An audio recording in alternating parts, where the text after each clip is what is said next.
Have you ever wondered what it would be like to be a truck driver who transports logs from place to place in rural Siberia? Don't worry, we got you covered. Try out MudRunner. MudRunner is a vehicle simulation game. There isn't an actual story at all, really, and what I said early in this video is the game in a nutshell. But when I googled it, some random guy in his Steam forum wrote this, so that's what we're gonna go with. And to that random guy, if you're watching this, comment, cause that would kinda be nuts. You can play MudRunner on a controller, mouse and keyboard, and also a steering wheel thing. There's a forum page with a bunch of information about what kind of steering wheels you could use, so if you care about that, there's a link in the description. Here's the platforms you can play on, and lastly, the menu settings.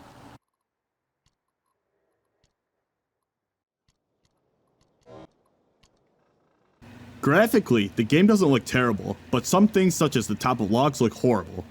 Other things that don't exactly make sense is when you're in first person and you beep the horn. Your guy's hand moves to beep, which is good and normal. But if you turn while doing it, the steering wheel just shifts by itself, which is bad and abnormal. Here's the system requirements. Pretty much any computer should be able to run this. The 470 came out in like 2010. And now, let's talk about the general mechanics. Show prowess exceeding that of SpongeBob in that one episode by starting your vehicle by yourself. You can give her some gas. You can give her some gas, but backwards. You could beep the horn, which causes a small ripple in the fabric of time and space. You could turn your headlights on, which you really need to do at night because you can't see anything. Or just be a little baby and skip the night parts altogether. Insert 25 cents and attempt to grasp things with the claw boy. Shift gears with your corn on a knob. Attach and detach things from your vehicle. Experience filling up your gas tank without taking out a second mortgage on your house. Press little buttons to do maintenance. Use the crane attachment to smash a log all over your truck to raise your insurance premium, and then drop it in sideways. Teleport certain vehicles to you. Mark where you want to go, and follow a straight line to your... And lastly, take control of any of your other vehicles no matter where they are. For the most part, what you're going to be doing is driving your truck around, picking up logs, traversing the extreme conditions of rural Siberia, where you will battle copious amounts of mud, tight angles, trees, and other environmental hazards designed to make you want to unalive yourself, until you eventually arrive at your destination where you finally get to drop a log. As for things to do, you got single player mode, which is as I described it. Pick up logs, traverse nonsense terrain, drop off logs. You got challenges where you could do things like this. There isn't really a reward for doing them, you just get some shiny stars and bragging rights over the certainly large amount of people that you know play this game. For maps, there is a physical map you can open. Look at it. There are currently 6 single player maps with 9 challenges available. You can start with 2 unlocked, and since I'm trash, those are the only ones we gotta work with.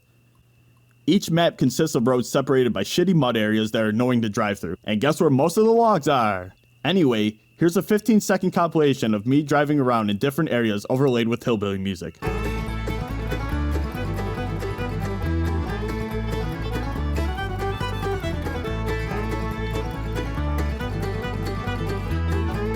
That was probably a bit too long, but it'll be alright.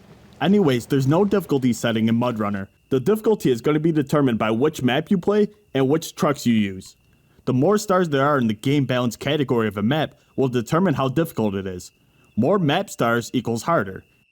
Additionally, certain trucks are better for certain maps, reflected by the amount of stars under the trucks that you pick. Overall though, in terms of difficulty, the game is difficult because it requires patience. Because if you aren't patient and you try to force things or take shortcuts, you'll get stuck and have to bring over another vehicle to get that vehicle out. And the other half of the time you play, you'll have to drive 3 miles per hour because you're top heavier than a bodybuilding paraplegic, and you'll tip over if you get too crazy.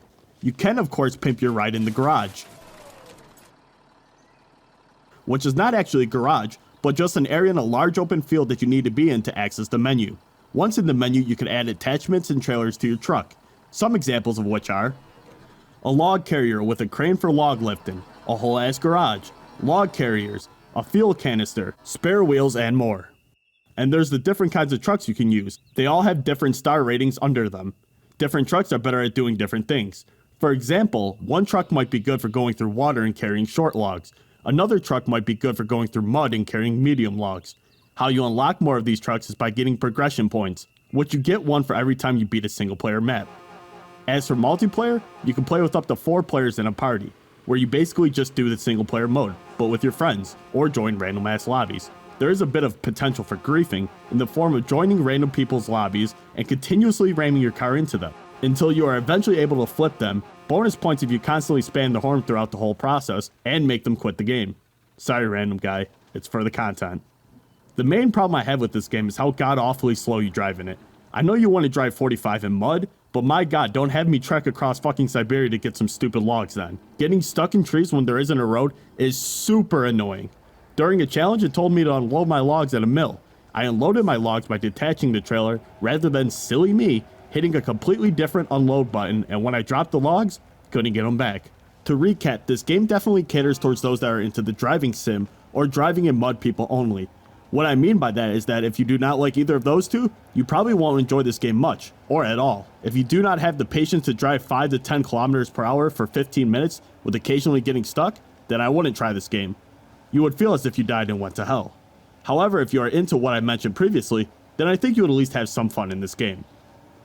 On our patented 0 to 1 scale, we rate this game a 0.61 out of 1.